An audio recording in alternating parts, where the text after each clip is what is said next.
Refusal Criteria. Chapter 8. Awakening. Jack managed to get the back door open on the driver's side and crawl out onto the lonely road with what was left of his strength. About an hour later, a trucker stopped and called for emergency services. Some cruisers and a bus showed up. EMTs determined that no life-threatening injuries had been detected and allowed the cruiser to take Jack into the station. An exhausted Jack told the whole story and then asked to lie down. The police were happy to put him in a holding cell while they investigated the story of kidnapping and murder. Jack found the locked door to be comforting and couldn't think of anywhere in the world he would rather be. Upon awakening, Jack was escorted to an interview room where two men and a woman in plain clothes sat at a table. Jack was shown to the fourth chair and allowed to sit. This was a different group of people than the uniformed officers he had told his story to the previous day. A uniformed officer began the questioning. "Would you repeat your name for the record?" "Jack, I mean John Michael Parks." "And you are from?" "Originally from Lakefield, Minnesota. I relocated to Mud Butte, South Dakota 2 years ago." "And you say that this is where you were kidnapped from?" "That's correct. I approached a stranger who was trying to smash in the lock on a car trunk in my driveway." "Is that the car that you were found at?" "That's correct." "Did you know this man?" "No, which is why I called him a stranger." The officer looked up from his notepad with an expression that made it crystal clear to Jack that he should keep the smart comments to himself. "Never seen him before in your life?" "Correct." The woman spoke next. "Mr. Parks, I am Dr. Ryan from the Mental Health Center here in Helena. We are trying to build a profile of the suspect in this case. Can I ask you some questions?" "Sure." "Did the suspect have any distinguishing scars or tattoos?" "None that I could see." "Was there any sort of accent, like a northeastern pronunciation of the R sound or perhaps a southern drawl?" "Nothing like that." "Have you ever been to the Nashville area?" "In Tennessee? I've never been to Tennessee." She hesitated at his answer and then continued. "What kind of crops do you raise?" "I rotate between soybeans and cotton." "Cotton?" "Yes." "That isn't a very common crop in South Dakota, is it?" "What does this have to do with the kidnapper?" "Nothing, I guess. Sorry about that. Do you raise anything else?" "Horses." "What kind?" "Walkers."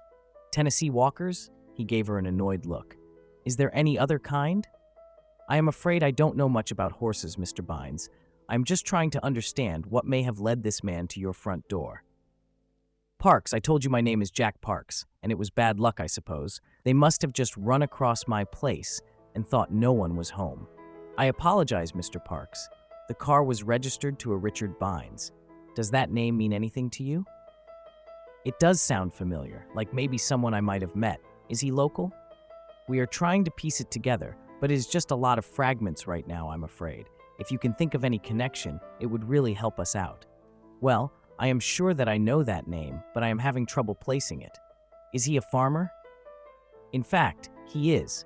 He also raises horses. Maybe that's how you know him." "Yeah, I think I may have bought a horse or maybe hay from him." "Can you recall where he lives?" Jack closed his eyes tightly, scouring his brain to remember anything he could about this man.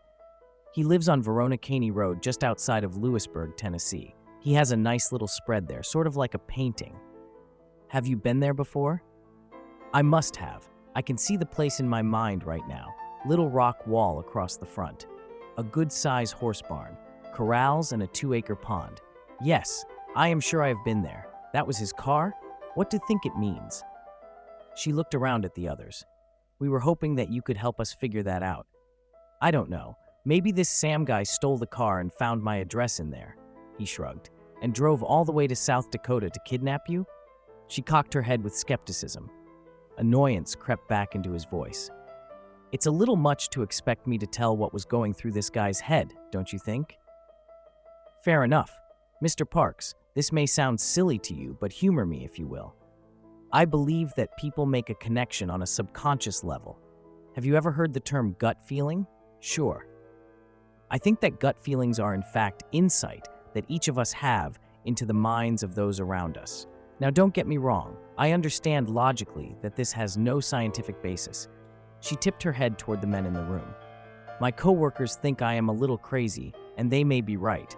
but I would consider it a personal favor if you would indulge my eccentricities for a few minutes." Jack smiled, glancing over at the frowning officers. "I know exactly what you mean. I am a bit eccentric myself. What would you like me to do?" "I want you to close your eyes and breathe slowly and deeply. I am going to ask you a question. Don't answer the question until you have taken 10 deep breaths. Then I want you to say whatever you see in your mind, no matter how ridiculous it may seem." "Okay," Jack responded as his head hung, rising with his chest's deep breaths. "Did this man come to your house because he knew you?" 10 slow, deep breaths passed before he sleepily mumbled the words. "No, he was running. He was desperate. Time was running out. The wolves were closing in." "Do you believe in the wolves?" "No, of course not, but what?" She could see from his expression that the clouds were parting. "Time is running out, isn't it?" Yes, it is, but it is nothing to be afraid of." "I don't understand. This is very confusing." "Yes, it is, Mr. Bines, but we are here to protect you. Nothing can get to you here, and please listen closely. There are no wolves." "It can't be. I know who I am." "Is it that hard to believe? Are your teeth not right where they should be? Your knee, does it not feel fine? Think about it. You walked into this room under your own power without so much as a limp." He ran his tongue across his front teeth, and though grimy, they were intact. He straightened and bent his knee with no pain. But he opened his eyes, and a tear ran down his left cheek. "It's all right.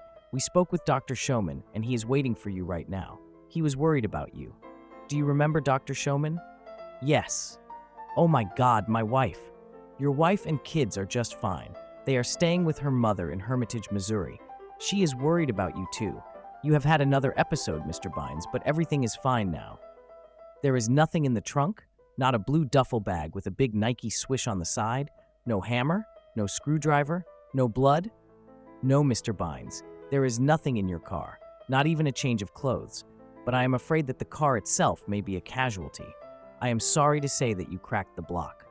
Richey looked down. "I feel like I have a bit of a cracked block myself. Can I go home?"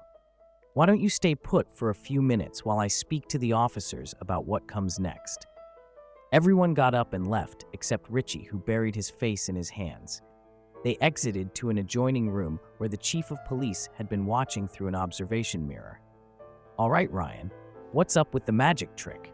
How did you bring him back?" "I didn't. It was time. He was coming back on his own. I just showed him the way to speed things up." The chief was not in the mood for games. "Start making sense, Ryan." "When I read the statement, I thought that this guy had to have been seeing someone. It would be highly unlikely that he would have no history of mental illness." "No shit," Bill Bragg smarted off. He had been one of the officers sitting in with Dr. Ryan. Bragg tended to think Richard Bines needed a good pistol whipping and a month in the clink to cure his problems. "I finally found a record of him at a not-for-profit healthcare center called Centerstone in Nashville, Tennessee. It appears that Mr. Bines had no insurance and very little income. I spoke with Dr. Bowman, who was very concerned about him. He had a similar incident about 4 years ago.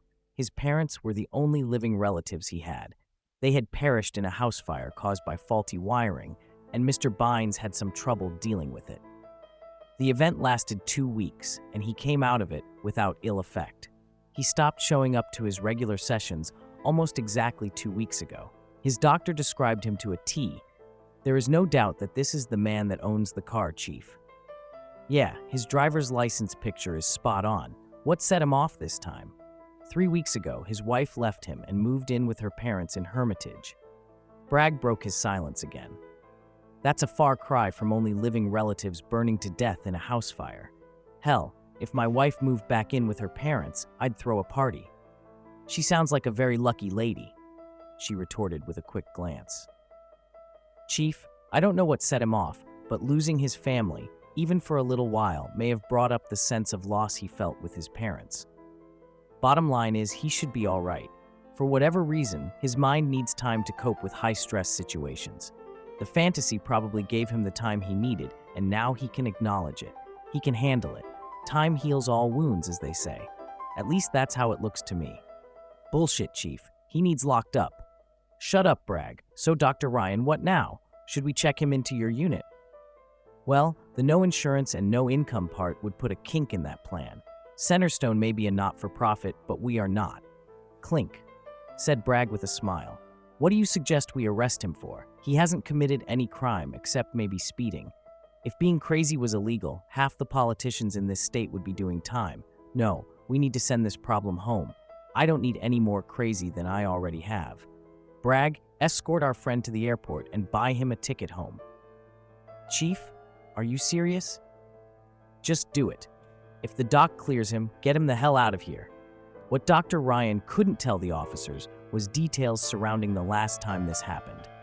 In confidence, she was told that Richey thought he was a rogue CIA agent whose own country had dispatched an army of assassins to erase him. He drove all the way to the East Coast with agents hot on his trail. After 2 weeks, he called his wife, and she contacted the best psychiatrist in Nashville. Richey was a very successful CPA. Unfortunately for Richey, he pocketed around $500K for his freedom flight and composed an email to his coworkers with quite a detailed account of his exploits as an international spy. He also told them how his refusal to assassinate a foreign dignitary had led his agency to come after him. This became inter-office entertainment. The email chains began to lead beyond the walls of the company and eventually found their way to the local paper. The ensuing scandal shook the very foundation of a very prestigious accounting firm and made Richey Bines a household name. The part of the story that even Dr. Ryan did not know was that within a short period of time, he had lost his job, his license, and 6 months of his freedom. When he came out, his wife had had to sell all of his mares, and no one would speak to him, much less send him a horse to train or stud to breed. He was ruined and would have lost everything were it not for a rather unsavory client that had followed the story and saw an opportunity. Dr. Ryan re-entered the room alone. How are you feeling? A little silly, to be honest. I am so sorry for all the trouble. I am feeling much better now. It's no trouble. We all have ups and downs. Mr. Bines, I have some good news. If you would be willing to sign the title over to your car, the city of Helena will buy you a plane ticket home. That would be great. The car isn't worth fixing, and I just want to go home. I know you do. Good luck, Mr. Bines. He hid his confusion to get out of there without being committed to the nut house. The truth is, it was coming back in bits and pieces, but his head was still spinning beyond what he was letting on. Officer Bragg was now very much aware of Richey's conviction, even if the good doctor was not. He did as he was told, as always, but refused to speak to Richey even when Richey thanked him for the ride. Once the plane was in the air, Bragg called the Lewisburg PD and asked to speak to the duty officer about Richey Bines. The officer he spoke to agreed that Bines was a real douchebag. Bragg said that he was in the air headed that way and wanted to let him know out of professional courtesy. Thanks for the call, and don't worry. We'll take care of Mr. Bines. And after hanging up, the duty officer in Lewisburg made a call of his own.